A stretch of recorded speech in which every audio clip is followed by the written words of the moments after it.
කරන්න පින්වතුනි අද කියන්නේ පටාචාරා කතාවස්තුව. පටාචාරා කතාවස්තුව තොරන් වල අපි දැකලා තියෙනවා. පන්සල් වල විහාරයේ බිත්ති වල සිතුවම් කරලා තියෙනවා.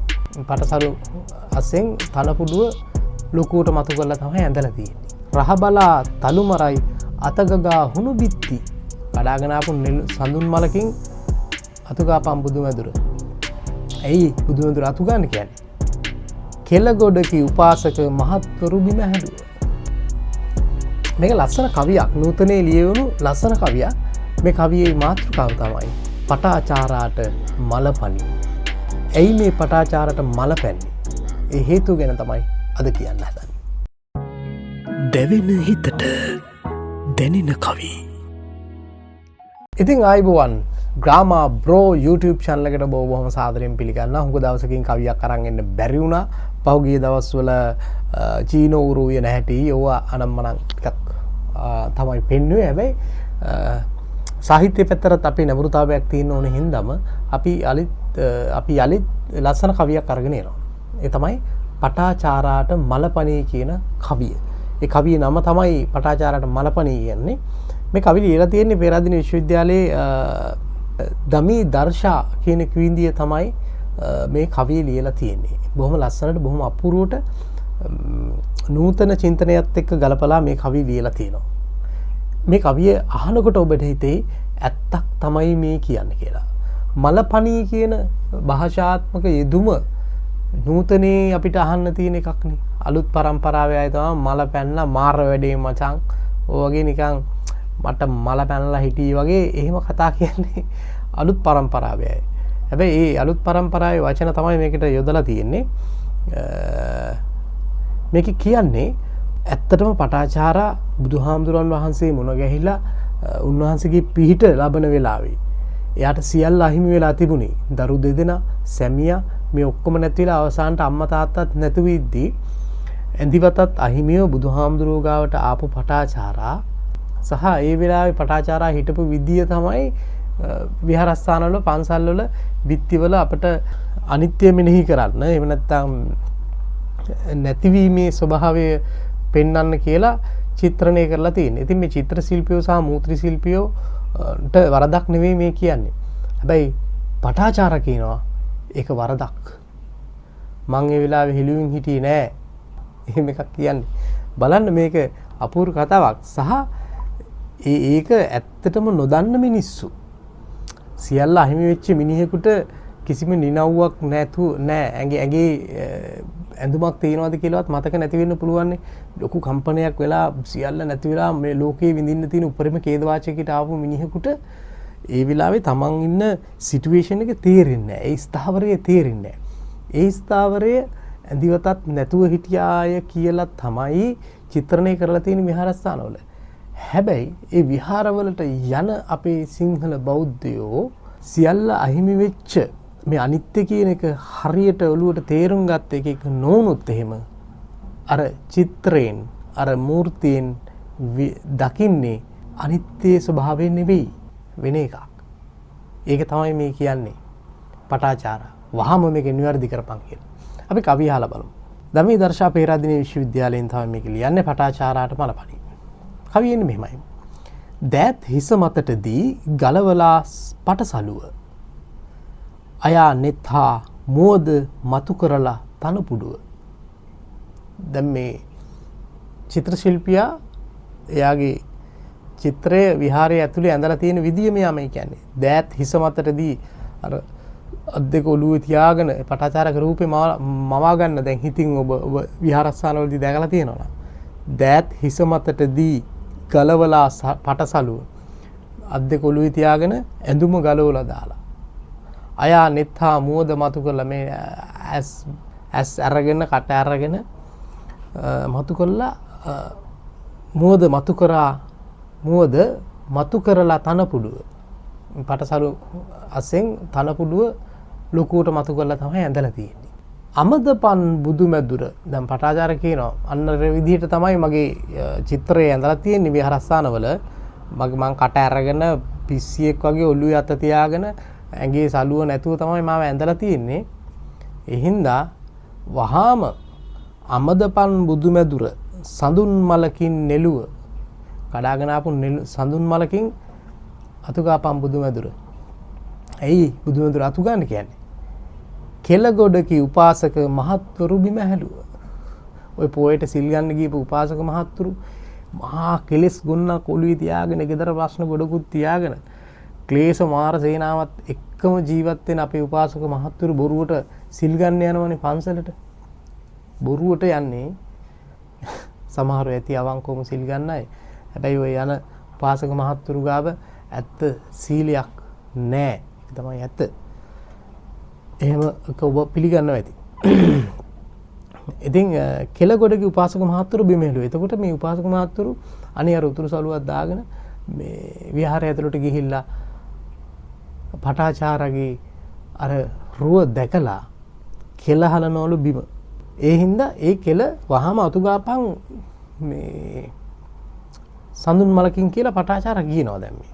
අමදපන් බුදුමැදුර සඳුන් මලකින් නෙළුව කෙළගොඩගේ උපාසක මහත්වරු බිම හෙළුව. ඊට පස්සේ ආයි කියනවා අඩු වැඩිය හැඩ කරලා උඹ ඇඳ මගේ විත්ති. අඩු වැඩිය කියන්නේ අඩු වැඩිකම් හැඩ කරලා උඹ ඇඳ මගේ විත්ති. මගේ කතන්දරේ උඹ ඇඳා මේ කියන්නේ චිත්‍ර ශිල්පියාට කියන්නේ අඩු වැඩිය හැඩ කරලා උඹ ඇඳ මගේ විත්ති. රහබලා තලුමරයි අතගගා හුණු බිත්ති.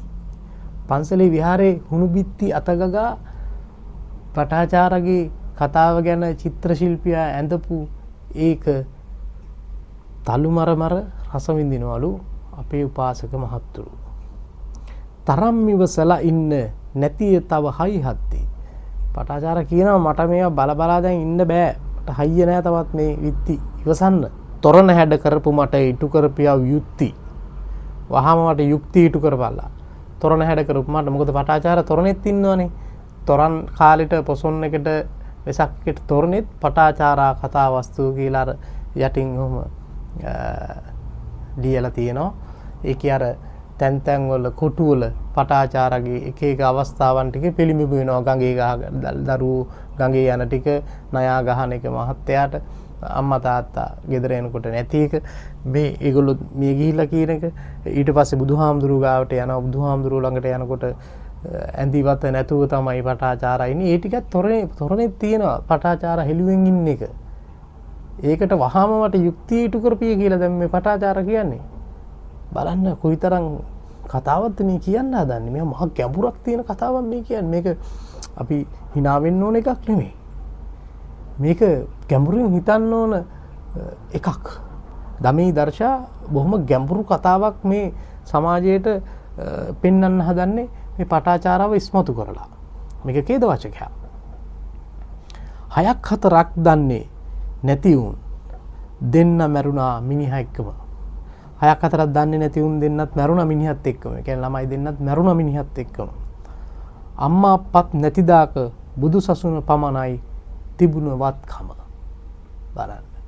බුදු සසුන පමණයි තිබුණ වත්කම.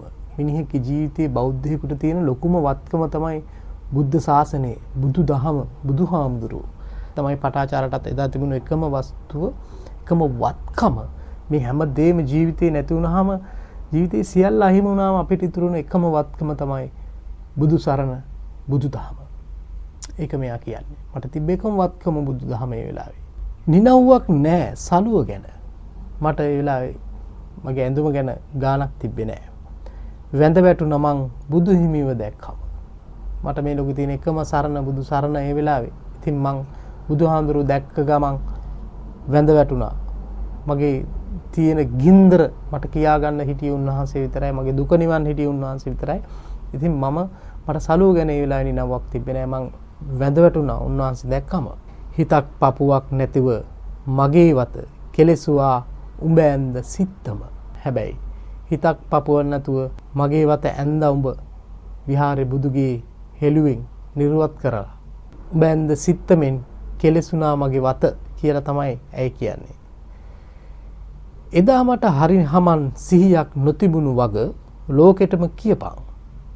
දැන් සිතරාට කියනවා. එදා මට හරි හැටි සිහියක් තිබ්බේ නැහැ කියලා ලෝකෙටම කියපන්. මේ ඇත්ත කතාව කියපන්. ඇත්ත කතාව නොකිය මාව හෙළුවෙන් චිත්‍රයකට නගපික වැරදි. හැබැයි ඒ වෙලාවේ මගේ ඔළුවේ තිබ්බ කතාව, මගේ ඇතුලේ තිබ්බ කතාව ඇයි සමාජයට විද්‍යමාන කරේ නැත්තේ, සමාජයට පිළිඹු කරේ නැත්තේ කියන චෝදනාව මේ නගන්නේ. මේක සිත්තරාට කියලා කිව්වට මේක සිත්තරාට නෙවෙයි නගන්න ඕනේ. විහාරස්ථානවල ඒ වගේ පිළිම නිර්මාණය කරන්න මේ අනුබල දෙන දේශනා කරන අපේ උගත් හාමුදුරුවරුන්ට උන්වහන්සේලාගේ අනුශාසකත්වයෙන් තමයි ඒවා නිර්මාණය වෙන්නේ. එතකොට සිත්තරාට කියන්න ඕනි විහාරගේ බලන්න පන්සලට එන මිනිස්සු පිනවන චිත්‍රයක් නෙවෙයි. පුළුවන් නම් ඇඳලා පෙන්නපන්. ඒ වෙලාවේ පටාචාරගේ හිත පිළිඹු වෙන චිත්‍රයක් කියලයි හාමුදුරුවරු කියන්න ඕනේ. හැබැයි ගොඩක් පන්සල් අද ව්‍යාපාර. ඒ හින්දා ව්‍යාපාර ආකර්ෂණය දිනා ගන්න පුළුවන් චිත්‍ර තමයි අඳලා ඇත්තේ කියලා මට හිතෙනවා. එදා මට හරිහමන් 100ක් නොතිබුණු වග ලෝකෙටම කියපන්. සසර බිය යස අයස ගැන තතු හැඩ කරලා පින්සලෙන් හැඩ කරලා ඇඳපන්. සසර බිය යස අයස මේ අෂ්ටලෝක ධර්මතාවය ගැන හැඩ කරලා පින්සලෙන් ඇඳපන්. ඇත්ත එකාව ඇඳපන් කියලා මේ කියන්නේ. නිවන් යන්නට පතලා මදිබං සිත්තරෝ මේ ඩිංග අහපන්. පන්සලේ සුදු බිත්තිවල මගේ හෙළුව මාකට් නොකර ඉඳපන්. අවසානට කියනවා මහා දරුණු කතාවක්. සිත්තරෝ පන්සලේ හුණු බිත්තිවල මගේ හෙළුව මාකට් කරන්න එපා කියලා. එතකොට හෙළුව මාකට් කරලා බුදුදහම පවත්වාගෙන යන්න, පන්සල් පවත්වාගෙන යන්න, පන්සල් යයි කියා ගන්නා ව්‍යාපාර පවත්වාගෙන යන්න පටාචාරාගේ හෙළුව මාකට් කළාද? පටාචාරා කියන්නේ මට යුක්ති ඉෂ්ට කරපන්. ඒක එහෙම වුණා නම් මගේ යුක්ති ඉෂ්ට කරලා ඇත්ත කතාව, ඇත්ත බුද්ධ දර්ශනයේ ලෝකෙට පිළිඹු කරපන් කියලා.